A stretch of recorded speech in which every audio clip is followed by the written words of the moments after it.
de nueva cuenta les solicito su atención. Suspendan lo que están haciendo, vamos a concentrarnos, por favor, en las actividades del día de hoy. Hoy martes 17 de enero del 2023, estamos en la secuencia número 7, el tema 2, que se intitula Regiones y sus problemas. Este segmento lo llamamos Diálogos con la historia. Voy a cambiar un poquito el curso de las cosas. Como son diálogos y generalmente yo hago la presentación, ahora vamos a comenzar a la inversa. Como de costumbre, Elías, Alberto y Emiliano. Emiliano está por allá. Allá está Emiliano. Bien, la pregunta que la quiere contestar, ¿por qué eligieron este tema? En el libro vi que los otros los otros temas no me llamaron tanto la atención como este, que siento que está más completo. Sí. O sea, siento que explica mejor la historia que los otros. Correcto. Muy bien. Quiero que tenga, por favor, ahí a la mano lo último que está revisado por su servidor. Ténganlo a la mano porque vamos a pasar. Bien, hablando de este tema, regiones y problemas, me llamó la atención, sígueme por favor con la cámara, el tema de Jessica, que se intitula, Jessica, la definición de las fronteras. La definición de las fronteras. ¿Dónde lo tenemos? Aquí. La definición de las fronteras, si enfocas por favor, aquí está y aquí está la representación. La definición de las fronteras. Bien, muchachos, quiero decirles, acá por favor, silencio por favor, quiero decirles que en aquellas épocas, estamos hablando de un siglo muy convulsionado después de la independencia de México, se le conoce como México independiente. 3 minutos cortamos. ¿Todavía falta? Correcto, entonces continuamos. Así es de que, de tal suerte, que eso nos llevó a dividir las fronteras y a buscar un sistema político diferente que el republicano y federal que inició en 1824. Y eso nos va a llevar a que algunos estados de la República, entre ellos Zacatecas, Yucatán, Chiapas, que desde que se formó en México, trataban de independizarse o más bien quedarse en Centroamérica. Bueno, eso va a suceder en estas épocas también. Yucatán nuevamente, aprovechando la convulsión, la inestabilidad política de México, se declaró como una nación independiente. Lo mismo sucedió con Zacatecas.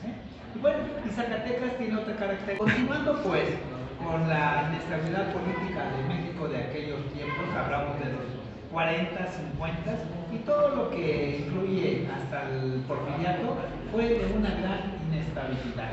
Bueno, ya que estamos ahí por entrar al porfiriato, por aquí Quirino nos tiene un tema que es, ¿quedamos, Quirino? La Escuela Nacional Preparatoria. La Escuela Nacional Preparatoria, acá atiendan. La Escuela Nacional Preparatoria, el presidente de México delegó la responsabilidad en un positivista, alumno de Augusto Comte, su nombre Gabino Barrera, quien fue nombrado como el primer gran rector de la Escuela Nacional Preparatoria o de Instrucción Pública. Pero esta no inició hasta 1868, que se apertura la Escuela Nacional Preparatoria. Quiero decir algo muy importante, muchachos. Qué bueno que... Ahora, quiero que le des un recorrido, por favor, Francisco, a la cámara. Cada quien está colocado, está sentado donde mejor se sienta. ¿Sí? Quiero comentarles que el lema positivista de Gabino Barrera fue el siguiente: amor, orden y progreso. ¿Sí? Es decir, que nos teníamos que emancipar de la ideología dominante que prevalecía, de la enajenación ideológica de aquellos tiempos. El amor como medio, amor, orden y progreso, fueron las máximas, fue el lema de la Escuela Nacional Preparatoria: amor, orden y progreso. El amor como medio, el orden como base y el progreso como fin. Es decir, que todos ustedes el día de mañana, bajo esta idea, pues una idea personal, van a progresar tanto como ustedes lo deseen, tanto como ustedes se esfuercen. Gracias, Quirino. Por ahí me faltó algo más que quería mostrar acá, Dulce. ¿Qué me tienes, Dulce? ¿Cuál es el tema? Desigualdad. ¿Desigualdad qué? Rural. Desigualdad rural. Pues no necesita tanta explicación la desigualdad rural. Es hasta este sexenio o este sistema político o esta administración presidencial que desde tiempos de la colonia se tenía y se tuvo olvidado a las áreas rurales. Es la primera vez en la historia de nuestro país que el presidente de México le da una atención sustantiva con megaproyectos, sobre todo el corredor del Istmo de Tehuantepec, es decir, lo que es el Golfo de Tehuantepec. Continuando con el segmento Diálogos con la Historia. A ver, muchachas, por favor, Naomi, así te quisiera ver a ti trabajando muy discretamente, no que te niegas a hacerte famosa aquí a través de la cámara. Bien, ahora sí, ustedes desarrollen el tema como lo tienen planteado y yo hago mis intervenciones. Adelante, muchachos, diálogos con la historia, nos encontramos en el grupo tercero G. Adelante. Buenas tardes, profe. Buenas tardes, hijo. Comenzando con el tema, básicamente, esto se trata sobre el sistema federal y se podría considerar el Distrito Federal. La capital del país estaba formada por México, pero antes se consideraba también constituida por Hidalgo, Morelos, Guerrero, Aguascalientes y la Ciudad de México. Un dato, disculpa que te interrumpa, un dato muy importante, muchachos. Cuando se crea nuestra México, nuestra nación mexicana, por allá de octubre de 1824, se constituye con 19 estados, 4 territorios y un distrito federal. Y ahí van a decidir, fíjate que eso que acabas de mencionar, Elías, es muy importante, van a decidir que sea la Ciudad de México, bueno, antes se le conocía como Distrito Federal, hasta la administración pasada. Acá, muchachas, ahora se le conoce como la Ciudad de México, que fuera la depositaria de los poderes soberanos del México independiente. Sí, efectivamente, eso que acabas de decir, pero todo el centro del país estaba constituido por todos esos estados que mencionaste: el Estado de México, el Estado de Hidalgo, Morelos, por eso Hidalgo, Morelos y una parte de Guerrero. Ah, increíblemente, esto que acabas de mencionar es muy importante, increíblemente una parte de Guerrero, cuando hoy, en pleno 2023, sigue siendo uno de los estados más abandonados, más pobres, ignorantes e ignorados de la República Mexicana. De allá soy, por esa razón lo manifiesto, que la gente tiene que salir del estado para poder progresar, para poder trascender. Es lo que hacemos todos los guerrerenses o los paisanos que queremos de alguna manera salir de ese estado de cosas. Muy bien, adelante, muchachos. Uno de los estados más ricos y poblados formaban parte de la región central, a la cual históricamente se le consideraba como el centro comercial y financiero. Todavía sigue siendo todo lo que es el centro, el más importante. Se le conoce como la zona conurbada de México, es decir, todos los estados aledaños. Los que ya mencionaste, agregaríamos a Querétaro y al estado de Puebla. Muy bien, proseguimos. Tenía gran parte de influencia de la iglesia. Pasando a otro tema, los grupos influyentes del estado eran funcionarios, eclesiásticos, nobles que estaban en contra del centralismo, por lo cual hicieron una manifestación. Bien, el centralismo, quiero decir que es un sistema, primero tenemos un sistema federalista, una constitución republicana y federal, pero el presidente Antonio de Santana la va, digamos, acá, muchachas, nos quedamos pues que el presidente Santana pues va a ser quien de alguna manera va a ser el titular para defender esa república federal, pero por alguna razón, por intereses del clero, por intereses de algunos funcionarios conservadores. ¿Por qué conservadores? Ya lo sabemos, querían conservar los privilegios, los fueros y demás desde la época colonial. Pretendían ellos centralizar el poder, pero a la iglesia le salió el tiro por la culata, es decir, que primero estaba a favor de la República Central y después la desconoció. y tuvieron problemas entre ellos. Muy bien, pero como el tema es de ustedes, yo nada más intervengo brevemente. Adelante. Aquí tuve un pequeño error. Estos grupos se manifestaron a favor de un sistema centralista. Adelante, adelante, intervengan en el momento que lo quieran hacer. En el siguiente subtema, Zacatecas y el norte. Pues, Acá está, tenemos el tema Zacatecas y el norte. ¿Quién conoce Zacatecas? Es una ciudad sumamente hermosa. Es más, conoces también Zacatecas. Es una ciudad comparada como las ciudades del oro. Es hermosa la catedral, las calles, sus túneles, sus acueductos.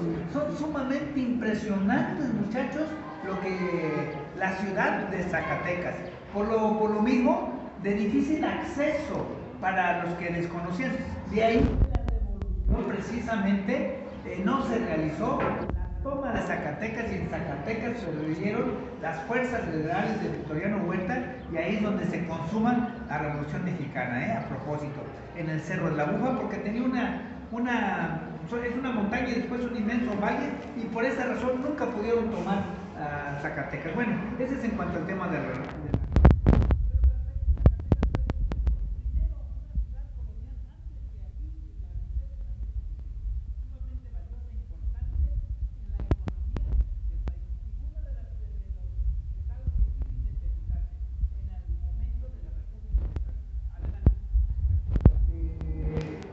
Una de las razones del gobierno federal para restar poder a los grupos del Estado de México fue crear el Distrito Federal en 1824, que como centro se tomaba la Plaza Mayor de la Ciudad de México, que medía 8 kilómetros de radio. De radio, es decir, toda la circunferencia, lo que es la Plaza Mayor, se le conoce como la Plaza Mayor, y que ahí estaba el templo, precisamente el templo mayor de lo que era la ciudad de Tenochtitlan. Ahora es el Zócalo de la Ciudad de México, donde Hernán Cortés pretendía erigir una iglesia para su hijo de él y de la Malinche. Y nos quedamos pues en el Zócalo capitalino, que tiene un radio de 8 kilómetros, probablemente hasta un poquito más. Muy hermoso el templo mayor, y les dije lo que era la inquietud, la visión de Hernán Cortés de elegir una iglesia que se convirtió en la Catedral Metropolitana, y una casa vivienda a administración pública, lo que es ahora Palacio Nacional. Pero el tema es de ustedes, adelante. Esta acción provocó que el Estado de México perdiera gran parte de su población. Ya, sería todo Mi tema es Zacatecas y el norte. Empieza a partir de Zacatecas, San Luis Potosí, Durango, Aguascalientes. Allí empieza la región norte del país. Y los cuales tenían una relación estrecha con la región central. Claro. Zacatecas, ese estado pues, era muy próspero gracias a la minería, Sí. las haciendas de ganadería también, Sí. la industria textil también se impulsó. Correcto. Y aparte tenía una milicia cívica muy, muy bien organizada. Bueno, hablando de la milicia y de las haciendas, quiero decirles que el estado de Aguascalientes, que va a surgir por aquellas épocas, también se convierte en un cultivo, o una zona de cultivo muy importante, muy prolífera de aquel entonces, formando todos ellos parte de lo que es el Bajío. ¿Qué es el Bajío? Son las tierras más prósperas agrícolamente hablando, ¿sí? Es decir, las más productivas en cuanto a la agricultura y la ganadería. Continuamos. Pues esto lo hizo un estado regionalmente muy importante. También más aparte, Muchachas, estamos en la clase. en 1833 las milicias cívicas de Zacatecas apoyaron a Francisco Gómez Farías, el presidente de Zacatecas, cuando decretó las reformas que le restaban poder a las iglesias. Y cuando Santa Ana se instauró las reformas, Zacatecas fue uno de los estados que resistió, pero fue el último, el único que resistió. Muy bien. Aquí está la imagen de Francisco Gómez Farías. Seguramente por la relación, no tengo duda, aunque no tengo aquí el dato en la mano, pero no tengo duda por el parecido con Valentín Gómez Farías, que precisamente fue uno de los presidentes de México, a quien López de Santana delegó la responsabilidad. Continuamos pues. Y sí decimos que Francisco Gómez Farías, seguramente hermano de Valentín Gómez Farías, presidente de México, a quien Santana delegó la responsabilidad. Sí, Zacatecas fue quienes se opusieron a esa reforma porque tenía un poder económico y político sumamente importante, ¿sí? Ya que precisamente el pionero de las libertades, de las leyes liberales que se van a consagrar en las leyes de reforma, las primeras leyes liberales en contra de los pueblos eclesiásticos, de los pueblos militares, de los privilegios de ambos, fue precisamente y de liberar a la educación o la instrucción pública de la influencia religiosa, dogmática y enajenante de la Iglesia. Aquí lo tenemos a Francisco Gómez Farías, hermano del presidente también de México, Valentín Gómez Farías. Continuamos. Bueno, pues Santa Anna fue personalmente a combatir la sublevación porque, pues como dijo el profe, Zacatecas era un estado muy próspero, muy bien económicamente. Claro. Algunos historiadores dicen que los soldados de Zacatecas llegaban hasta los 4,000 soldados y otros dicen que hasta los 3,000, nada más. Estaban muy bien organizados, era muy difícil tener un ejército tan numeroso y tan preparado de alguna manera. Y en un solo estado. Por supuesto, en este momento que estamos hablando, tristemente, en el 2023, desde el 2022, Zacatecas se ha convertido en un nicho muy importante de los cárteles de la droga, ¿verdad? Es una inestabilidad económica, política y social muy, digamos, triste, muy lamentable. Esa es la realidad. Pero bueno, estamos hablando de hechos de la historia, estamos en el segmento Diálogos con la Historia, muchachos. Y esto es para ustedes. Son evidencias académicas que vamos a mostrar ahora que nos hagan la visita de observación de las clases. Adelante. Pues ya, o sea, Gómez Farías, Zacatecas también resistió mucho, pero ya con la victoria de Santa Anna se le quitó el control de las minas a Zacatecas. Claro. También se le quitó parte de su territorio, y ese territorio sirvió para que en 1857 se creara Aguascalientes. Correcto.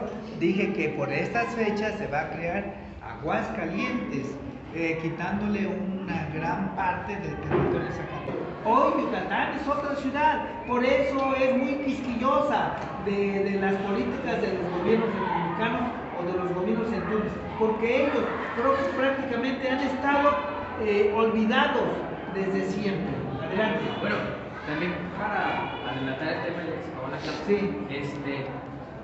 En 1847 fue que se hizo esa guerra donde hubo muchos muertos y todo eso, llamada la Guerra de Costa. De castas. ¿Qué son las castas? Las castas era la clase social más baja, lo mismo que a esa casta perteneció el generalísimo, el siervo de la nación, José María Morelos y Pavón. La guerra de castas.